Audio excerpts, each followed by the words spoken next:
दोस्तों आज हम बात कर रहे हैं आपके सब्जेक्ट कोड 806 की, जिसका नाम है प्रोफिशिएंसी इन इंग्लिश। तो चलिए इसको स्टार्ट करते हैं।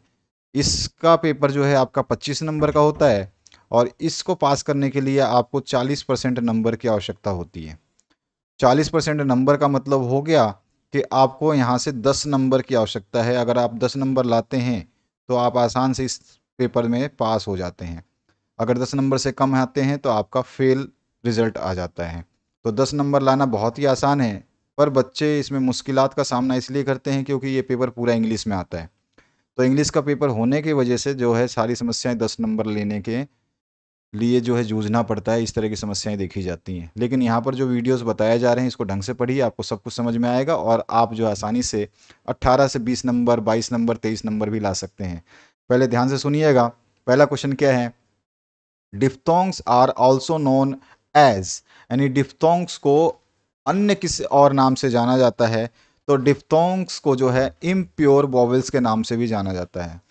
ध्यान रखिएगा, डिफ्थोंग्स जो है वो वर्ड यहाँ पे जो दिया गया है डिफ्थोंग्स, इस डिफ्थोंग्स को जो है हम अन इम्प्योर वोवेल्स के नाम से भी जानते हैं, यानी अशुद्ध स्वर के नाम से जानते हैं। अशुद्ध स्वर बोला जाता है डिप्थोंग्स को। और ये डिप्थोंग्स की जो संख्या होती है ये टोटल 8 होती है। ये याद रखिएगा, इम्प्योर वोवेल्स जो है टोटल 8 होते हैं, यानी डिप्थोंग्स की जो संख्या है वो कितनी होती है? ये 8 संख्याएं होती हैं इसमें। ठीक है, ये डिप्थोंग्स कितने होते हैं पूछता है कभी कभी question. The number of diphthongs in English language are 10, 12, 8, 7 ऐसे कुछ भी दे देगा तो आपको 8 ध्यान रखना है कि 8 होती है। कभी कभी क्वेश्चनर जो है एग्जामिनर वो क्या बोलता है कि प्योर वॉवेल्स जो है कितने होते हैं, जिसको वोकोइड्स बोलते हैं। तो ये वोकोइड्स जो है यानी कि प्योर वॉवेल्स की संख्या होती है 12। याद रखिएगा 12 जो है प्योर वॉवेल्स होते हैं। तो अगर आपसे पूछे एग्जामिनर की प्योर वॉवेल्स कितने होते हैं, या इसको वोकोइड्स बोला जाता है, वोकोइड्स कितने होते हैं, तो वोकोइड्स जो हैं वो 12 होते हैं। ये याद रखिएगा। नेक्स्ट जो क्वेश्चन है उसकी बात करते हैं। नस्ल कॉन्सोनेंट कौन कौन से हैं? तो एम और एन जो है नस्ल कॉन्सोनेंट बोले जाते हैं। एम और एन जो नाक से बोले जाते हैं, एम और एन नाक से बोलने वाले कॉन्सोनेंट यानी व्यंजन को एम और एन बोलते हैं, ये नस्ल कॉन्सोनेंट्स हैं। याद रखिएगा। नेक्स्ट जो क्वेश्चन है उसकी बात करते हैं। Which of the following method improves pronunciation? तो इनमें से कौन सा मेथड जो है वो आपका प्रोनाउंसिएशन यानी उच्चारण को जो है इम्प्रूव करेगा, विकसित करेगा? तो इमिटेशन मेथड है, सब्सिडरी मेथड है, फोनेटिक मेथड है, फोनेटिक मेथड है और आपका ऑल ऑफ द अबव है। तो इसमें आपका इमिटेशन मेथड से प्रोनाउंसिएशन जो है आपका इम्प्रूव होता है। इसके अलावा फोनेटिक मेथड है, ये भी आपका प्रोनाउंसिएशन इम्प्रूव करता है। सब्सिडरी मेथड है, ये भी आपका प्रोनाउंसिएशन इम्प्रूव करता है। यानी कि ऑल ऑफ द अबव जो है राइट आंसर है कि आपके सारे के सारे जो मेथड यहाँ पे दिए गए हैं ये सभी से प्रोनाउंसिएशन आपका इंक्रीज होता है, इम्प्रूव होता है। नेक्स्ट जो क्वेश्चन है उसकी बात करते हैं। इसमें पूछा गया है meaning of grammar is the set of formal patterns in which the word of a language are arranged in order to convey larger meanings. Who said this statement? यानी मीनिंग्स ऑफ ग्रामर जो होते हैं, जो grammar में जो meaning होते हैं वो सेट होते हैं फॉर्मल पैटर्न्स के। ठीक है, in which the words of language are arrange, यानी किसी भाषा के जो है लैंग्वेज यानी अंग्रेजी भाषा के लैंग्वेज जो है वो अरेंज होते हैं इस ऑर्डर में कि वो जो है कन्वे कर सके लार्जर मीनिंग को। ये स्टेटमेंट किसने दिया था, यानी कि ये जो परिभाषा किसने दी थी ये आपको बताना है। तो इसका आंसर हो जाएगा डब्लू नेल्सन। डब्लू नेल्सन ने इसकी परिभाषा दी थी। अब यहाँ पर एक क्वेश्चन बनता है, कभी कभी आपको यहाँ पर लिख के देगा इस ऑप्शन की जगह WN, WN, ठीक है, और साथ में लिख देगा फ्रांसिस।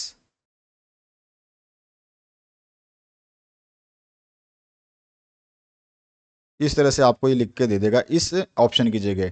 तो यहाँ पे W तो लिखा ही हुआ है, तो W यहाँ पे लिखा हुआ है। N का मतलब यहाँ पे जो शॉर्ट में N लिखा है ना, इसका मतलब होता है नेल्सन।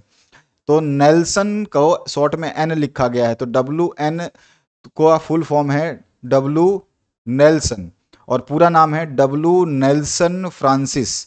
तो अगर आपसे क्वेश्चन में आप अगर पढ़ जाते W नेल्सन, अगर वो एग्जामिनर क्या करता WN फ्रांसिस लिख देता तो आप सोचते WN फ्रांसिस तो मैंने पढ़ा ही नहीं था, इसमें से फिर कौन सा ऑप्शन होगा, फिर आप कंफ्यूज हो जाते। तो याद रखिएगा W नेल्सन का पूरा नाम WN फ्रांसिस है। तो दोनों में से जो ऑप्शन आपको समझ में आएगा वही टिक कर देना है। नेक्स्ट जो क्वेश्चन है उसकी बात करते हैं। यहाँ पूछा गया है joy, hatred and grief are which kind of nouns. तो यहाँ पूछा गया आपसे सीधा सीधा, हर्ष, जॉय मतलब हर्ष, हार्ट रेट मतलब घृणा, ग्रिफ मतलब दुख। यहाँ पे लिख देता हूँ, जॉय का मतलब होता है हर्ष यानी खुशी, ठीक है, हर्ष। और हार्ट रेट मतलब होता है नफरत या घृणा, और गिफ्ट मतलब होता है दुख। तो यहां पर बोल रहा है हर्ष, घृणा और दुख किस तरह के नाउन यानी संज्ञा हैं, किस तरह की संज्ञा हैं। तो यहाँ पे हमारा क्या आंसर हो जाएगा, ये एब्स्ट्रैक्ट नाउन है, ठीक है। यहाँ पे डी ऑप्शन करेक्ट हो जाएगा कि ये एब्स्ट्रैक्ट नाउन है। अब बहुत बच्चे सोचेंगे ये एब्स्ट्रैक्ट नाउन क्या होता है, तो एब्स्ट्रैक्ट नाउन को बोलते हैं भाववाचक संज्ञा।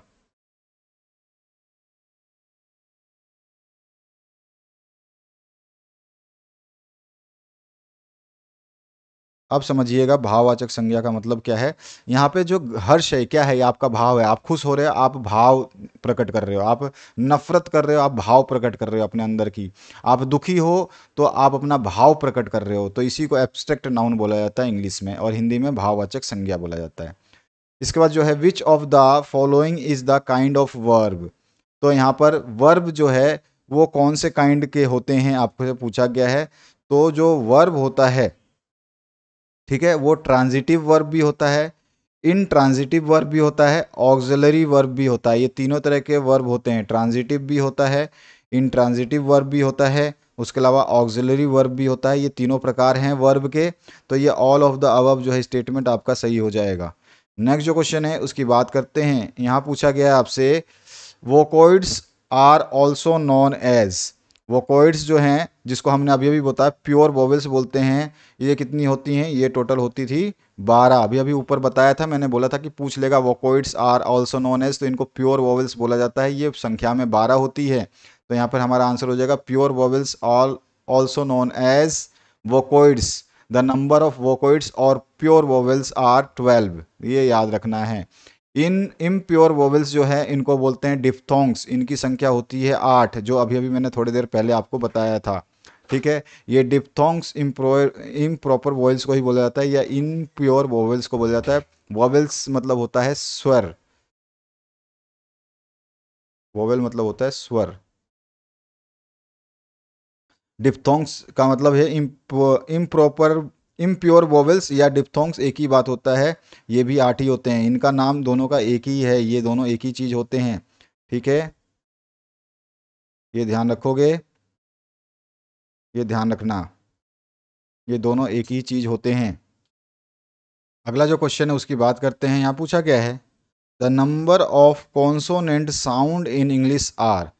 व्यंजन ध्वनियों की संख्या इंग्लिश में कितनी होती है। यहाँ पे कॉन्सोनेंट मतलब होता है व्यंजन,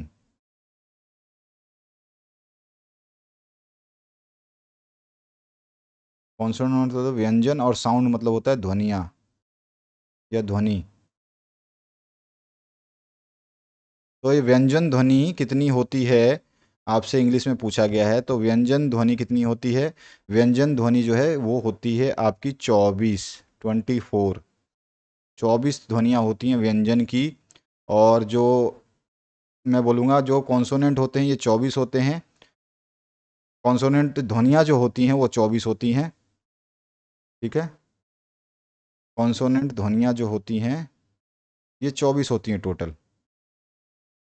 अभी आपको समझा देता हूँ इस चीज़ को, ध्यान देखिएगा। व्यंजन ध्वनियाँ जिसको कॉन्सोनेंट साउंड बोला जाता है ये 24 होती हैं। लेकिन आपसे पूछ ले कि केवल कॉन्सोनेंट कितने होते हैं, तो कॉन्सोनेंट केवल 21 होते हैं। व्यंजन जो है वो 21 होते हैं, व्यंजनों की संख्या 21 होती है। तो ये चीज़ थोड़ा सा ध्यान रखना, व्यंजन जो है ये 21 होते हैं और व्यंजन ध्वनियाँ जो है वो 24 होती हैं इंग्लिश के अंदर। इसके बाद जो नेक्स्ट क्वेश्चन है उसकी बात करते हैं। यहाँ पूछा गया है, एक क्वेश्चन दिया गया है, इसमें आपको बताना है इस फिलअप में क्या आएगा। The animal in cages were dash to the jungle. तो यहाँ पे आपको देखो लेट डाउन नहीं होगा, जंगल में डाउन नहीं किए गए, जंगल में अप नहीं किए गए, जंगल में अलोन लेट अलोन नहीं छोड़े गए। लेट आउट किए गए, यानी जंगल में छोड़ दिए गए। तो यहाँ पे लेट आउट जो है सी ऑप्शन आपका करेक्ट हो जाएगा। ठीक है, इस तरह के क्वेश्चंस पूछे जाते हैं आपके एग्जाम में। नेक्स्ट जो क्वेश्चन है, यहाँ पर जो ये आपको दिख रहा है थंबनेल, इस क्वेश्चन पेपर को जरूर देख लेना, इसमें आपकी सारी मुसीबतें खत्म हो जाएंगी। आप 25 में से 25 नंबर भी प्राप्त कर सकते हैं। तो अगर आपको 25 में से 25 नंबर प्राप्त करने हैं तो इस वीडियो को जरूर देखना, इसमें बड़े क्वेश्चंस भी हैं। और ये वीडियो में जो है आपके क्वेश्चंस को हिंदी प्लस इंग्लिश वर्जन में दिया गया है। आपको हिंदी भी देखने को मिलेगा इसमें, प्लस में आपको इंग्लिश वर्जन भी लिखा हुआ मिलेगा। दोनों चीज़ें आपको इंग्लिश में लिखेंगे, हिंदी प्लस इंग्लिश में ये वीडियो है। यानी जो चीज़ यहाँ पे ये क्वेश्चन इंग्लिश में लिखा है, इसी क्वेश्चन को हिंदी में भी लिखा गया है। ये आंसर अगर इंग्लिश में लिखा है तो इसी आंसर का हिंदी अनुवाद भी किया गया है, ताकि आप जो है इंग्लिश सब्जेक्ट को बेहतरीन तरीके से समझ पाओ। There is a dash water in the well. तो जब वाटर की बात आती है तो वाटर जो है ना वो एनी, नन, मैनी नहीं होता है, मच या लेस होगा। तो यहाँ पर मच जो है इसका सही आंसर हो जाएगा। ठीक है, नेक्स्ट जो क्वेश्चन है, she cut her finger dash a knife.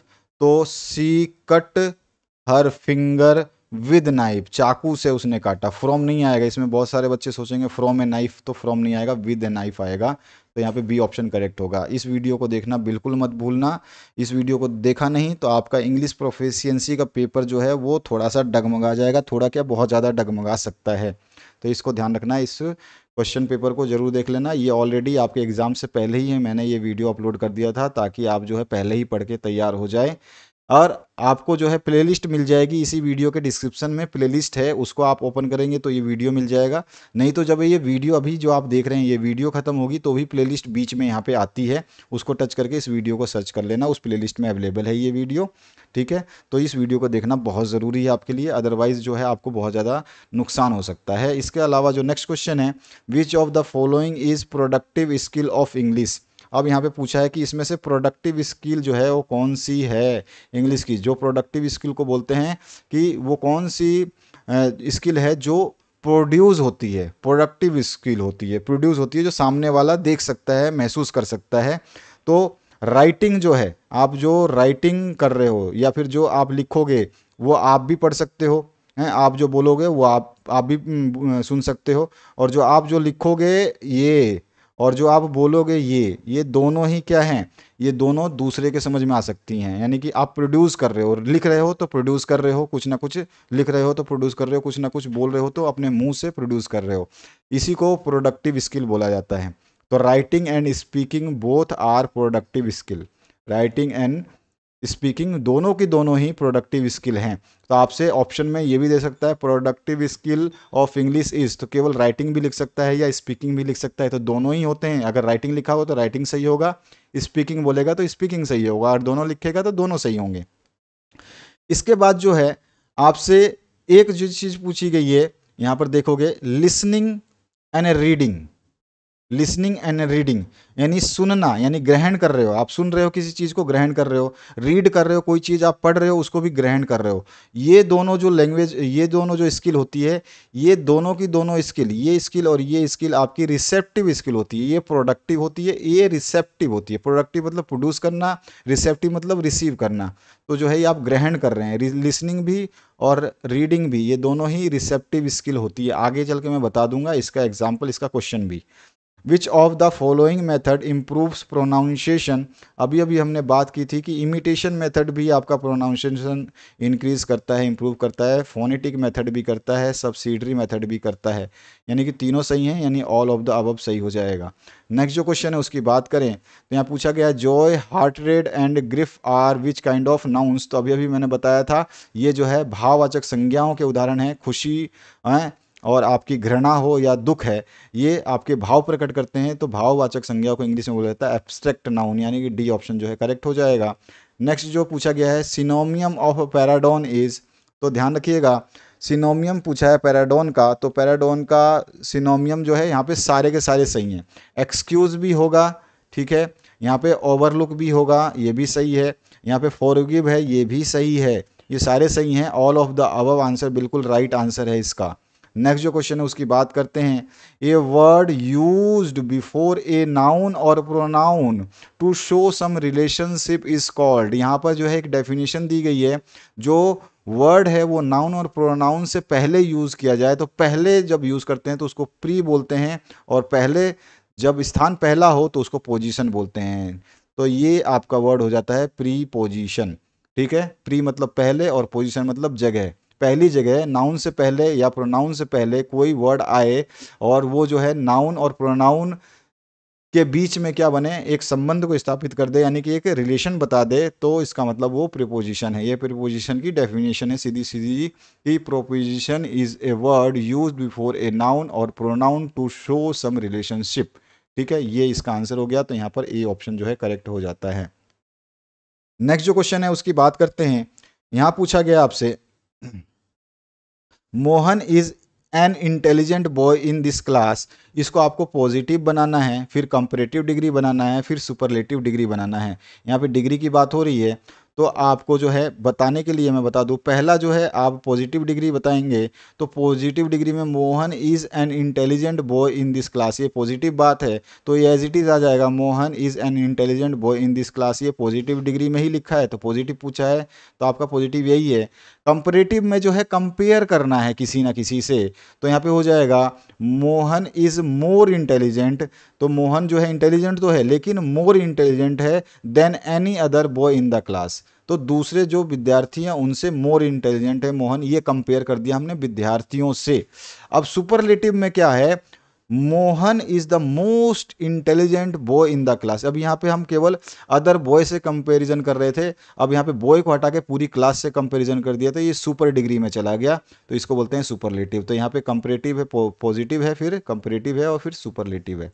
Next जो क्वेश्चन है उसकी बात करते हैं। यहाँ पूछा गया है, word that is use before a noun और pronoun to show some relation is called, अभी भी बताया उसको प्रीपोजिशन कहते हैं। ठीक है, प्रीपोजिशन जो है आपका इन, फॉर, टू, ऑफ, आउट, ठीक है, इस तरह के शब्द जो है यूज किए जाते हैं। अब जो है नेक्स्ट क्वेश्चन, इसमें पूछा गया how many vocal sounds are there in English. तो मैंने बताया था अभी थोड़ी देर पहले, वोकल साउंड्स, ठीक है, टोटल जो है इंग्लिश में कितने होते हैं 45। लेटर्स कितने होते हैं 26 लेटर्स होते हैं। लेटर्स कितने होते हैं आपके इंग्लिश में 26, जो लेटर्स या फिर बोले आप अल्फ़ाबेट।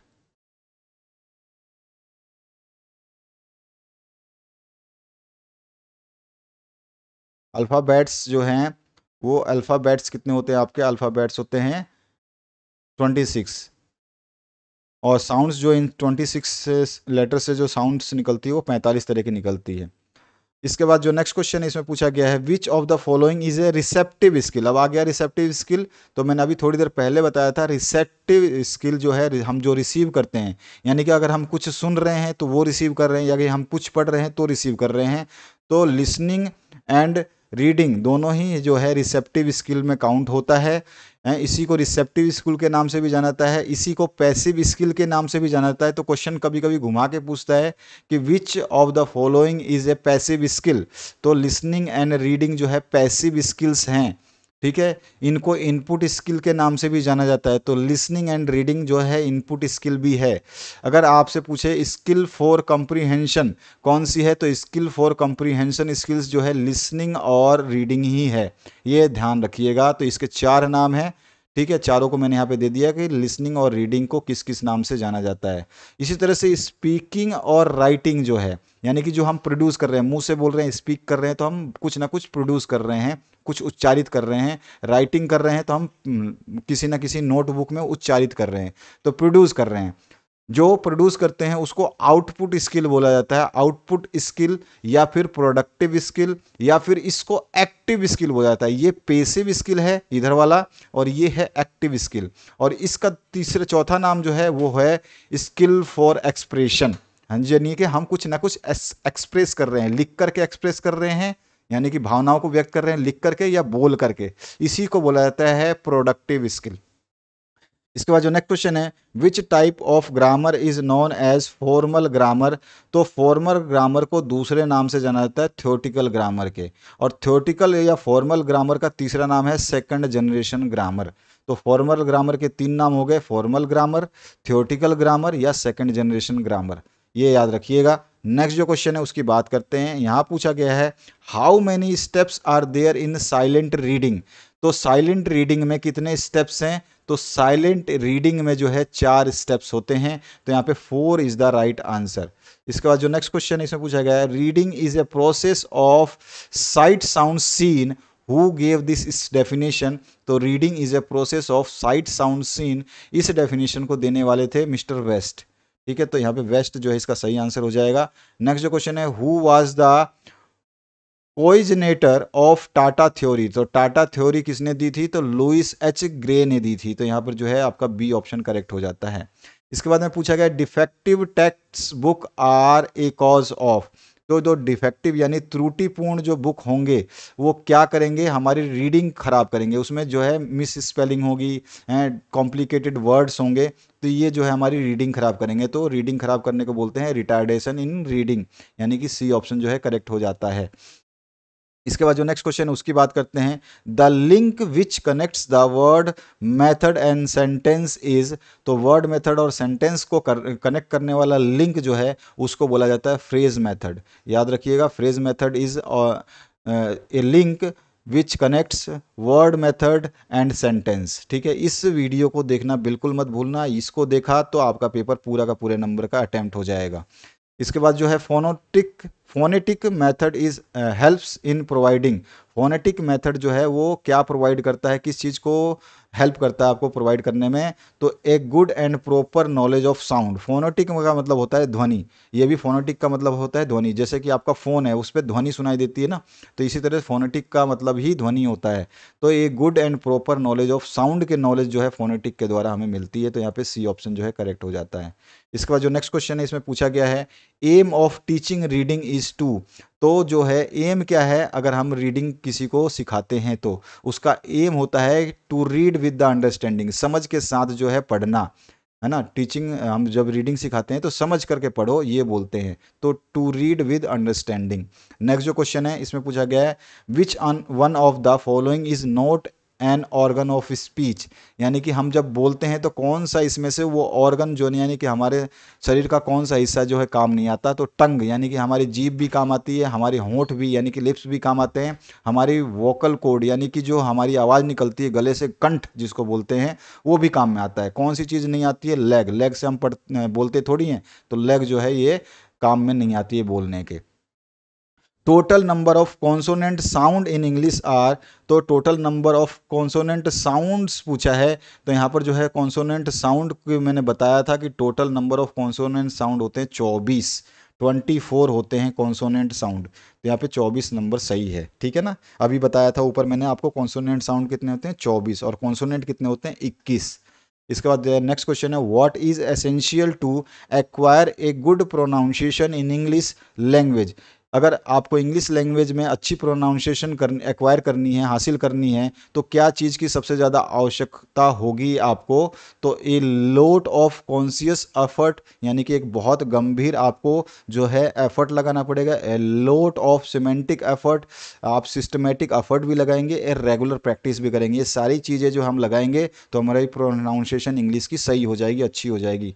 तो ऑल ऑफ द अबव जो है इसका राइट आंसर हो जाएगा। नेक्स्ट जो क्वेश्चन है इसमें पूछा गया है, the letters A E I O U in English alphabet are called. तो जो लेटर है ए E I O you English में, ये 5 जो लेटर्स हैं यहाँ पे देखोगे, ये आपका पहला लेटर है, ये दूसरा है, ये तीसरा है, ये चौथा है और ये पांचवा। ये पांचों लेटर मिल करके जो बनता है उसको हम स्वर बोलते हैं, यानी कि वोवल्स बोलते हैं। ठीक है, इनको हम स्वर यानी कि वोवल्स बोलते हैं। The letter of English alphabet other than the vowels are called. इन स्वर को यानी कि वोवेल्स को छोड़ करके जो बचे हुए लेटर्स हैं अल्फ़ाबेट में, यानी कि टोटल 26 होते हैं, 26 होते हैं। 26 में से तो 5 आपके स्वर होते हैं, अभी अभी मैंने बात किया कि 5 तो आपके स्वर होते हैं, तो इसमें से 5 गया तो बचे कितने आपके 21। तो 21 जो हैं ये पूछ रहा है कि the letter of English alphabet other than vowels, vowels को छोड़कर, वोवेल्स तो 5 होते हैं, 5 को छोड़ करके 26 में से जो 21 बचे उसको क्या बोलते हैं? तो उसको बोलते हैं कॉन्सोनेंट। ठीक है, तो 21 जो है हमारे कॉन्सोनेंट होते हैं। इसकी मात्रा कितनी होती है? 21। अभी अभी हमने पढ़ा। स्वर कितने होते हैं? ये होते हैं 5, अभी अभी हमने पढ़ा। इसके बाद जो नेक्स्ट क्वेश्चन है उसकी बात करते हैं। इसमें पूछा गया है the following does not belong to the basic component of speech. तो जो है इसमें आपसे पूछा गया है कि इसमें से कौन सी चीज़ जो है बेसिक कंपोनेंट ऑफ स्पीच नहीं है, स्पीच नहीं है, यानी कि हम जो है स्पीच नहीं करते हैं। तो देखो हम जब बोलते हैं तो स्ट्रेस लगाते हैं, जोर लगाते हैं, ठीक है। तो स्ट्रेस जो है ये क्या है, आपका कंपोनेंट है स्पीच का, हमारे बोलने का ये कंपोनेंट है। इसमें बोला है कि not a belong to component, not बोला है तो वो ध्यान रखना है। स्ट्रेस जो है हम बोलने पे जोर लगाते हैं, नहीं भी लगाते हैं, लगाते भी हैं, तो स्ट्रेस तो कंपोनेंट है। रिदम हम जो ही बोलते हैं लय में बोलते हैं, ठीक है ना, तो ये भी सही है, रिदम भी है जो कंपोनेंट है स्पीच का जो हम बोलते हैं। इनोटेशन, इनोटेशन मतलब होता है उतार चढ़ाव। तो हम जो है कोई चीज़ उतार चढ़ाव, यानी कि please give me a coffee, हैं, please shut the door, stand up, तो हम जोर से भी बोलते हैं, धीरे भी बोलते हैं, तो इनोटेशन भी करते हैं स्पीच में। तो ये तीनों चीज़ें स्पीच में आती है, लेकिन पोएम का स्पीच से कोई मतलब नहीं है। पोएम को तो पोएम के तरीके से पढ़ा जाता है, उसमें स्पीच का उतार चढ़ाव नहीं होता है, कंपोनेंट नहीं होता है। ये पोएम जो है स्पीच का कंपोनेंट नहीं है, ठीक है। तो यहाँ पे सी ऑप्शन करेक्ट हो जाएगा। नेक्स्ट जो क्वेश्चन है इसमें बोला गया है they are fond dash playing cricket. Fond मतलब उसके आदी हो गए हैं एकदम, मतलब भूखे हैं, फॉन्ड के मतलब आदी हो जाना। तो they are fond dash playing cricket, तो they are fond of playing cricket, ठीक है ना, क्रिकेट के जो है वो आदत आदी हो गए हैं। इसके बाद the lion jumped dash the well, तो इनटू द वेल हो जाएगा, है ना, कुएं में कूदा। Did the servant cut his finger dash the knife, तो यहाँ पे with knife, did the servant cut his finger with the knife, क्या नौकर ने अपनी उंगली चाकू से काटी, तो यहाँ पर जो है विद आएगा, विद नहीं, फ्रॉम नहीं आएगा, ध्यान रखिएगा। इसके बाद जो नेक्स्ट क्वेश्चन है इसमें Mohan has been studying dash 2 hours। अब यहाँ पे जब आपके फिक्स टाइम नहीं हो, मतलब यहाँ पे कब कौन से आर में पढ़ा, 2 hours तो पढ़ा, अभी सुबह का पढ़ा, दोपहर में पढ़ा, तो सिंस 2 hours आएगा। अगर यही 5 to 5 Mohan has been studying 5 o'clock, तो 4 5 o'clock आता है। तो जिसमें अगर चीज़ दिखाई गई हो, बताई गई हो प्रॉपर तरीके से, तब तो ठीक है, नहीं तो Mohan has been studying since 2 hours, ठीक है, 4 hours नहीं आएगा। नेक्स्ट जो क्वेश्चन है where will you be going, where will you be going, तुम कहाँ जा रहे हो। तो यहाँ पर आगे यहाँ पे ऑप्शंस दिए गए हैं, where will you be going, last day आएगा, टुमारो आएगा, यस्टरडे बिफोर आएगा, या यस्टरडे आएगा, ये आपको बताना है। यहाँ पे माई मिस्टेक, देखो यहाँ पर 2 hours है, 2 hours जो है पीरियड ऑफ टाइम बता रहा है कि कितने देर तक, तो जो है इसमें 4 आता है, 4 इसका सही आंसर हो जाएगा। तो यहाँ पे 4 करना, 2 hours, 2 days, इस तरह से। यहाँ पे सिंस नहीं आएगा, सिंस जो आता है वो आता है आपका उसमें जब आपका 5 o'clock लिखा हो, 6 o'clock लिखा हो, तब आएगा since. Mohan has been studying since 5 o'clock, अगर 6 o'clock 7 o'clock लिखा होता, जो टाइम से स्टार्ट हो जाए, यानी कि टाइम बताए, ठीक है ना। और जो ये मतलब सिंस जो है ये टाइम को बताता है, और 4 जो है ये कितने घंटे पढ़ रहा है उसके लिए बताता है, यानी कि कोई पीरियड बताएगा, पीरियड के लिए 4 यूज़ होता है, फिर ये पीरियड ऑफ टाइम के लिए। अब जो है where will you be going, तो where will you be going, तो यहाँ पे आ जाएगा टुमारो, ठीक है, तुम कल कहाँ जा रहे हो, where will you be going tomorrow, तुम कल कहाँ जा रहे हो, आने वाला जो कल है उसकी बात हो रही है। नेक्स्ट जो क्वेश्चन है इसमें पूछा गया है dash to the left you will find the school, तो यहाँ पे लिखेंगे turning to the left you will find the school, ठीक है, टर्निंग आएगा, टर्न नहीं आएगा, turn to left you will find the school नहीं, टर्निंग आएगा, विल आ गया, आईएनजी साथ में आ जाता है, सी ऑप्शन करेक्ट हो जाएगा। नेक्स्ट जो क्वेश्चन है इसमें क्या बोला गया है ये देखिए, इसमें बोला गया है neither you and your friend is a good person. Neither के साथ नोर का हमेशा उपयोग होता है, लिख के रट के रख लीजिए, नीदर के साथ नोर आएगा, या नाइदर बोलते हैं। इसके बाद में horse, man, book, table, pencil, ये सारे के सारे जो है कॉमन नाउन हैं, ठीक है ना, सारे के सारे जो है कॉमन नाउन है, horse, man, book, table, pencil, ये सब सब जो है आपके सामान्य संज्ञा है, सामान्य संज्ञा है, ठीक है ना। और इसके बाद जो नेक्स्ट क्वेश्चन है, Meera is better than Radha, ये सेंटेंस क्या हो गया कि यहाँ पे कंपेयर किया जा रहा है कि कौन किससे बेटर है, तो ये कंपैरेटिव डिग्री है, यहाँ पर जो है बी ऑप्शन करेक्ट हो जाता है।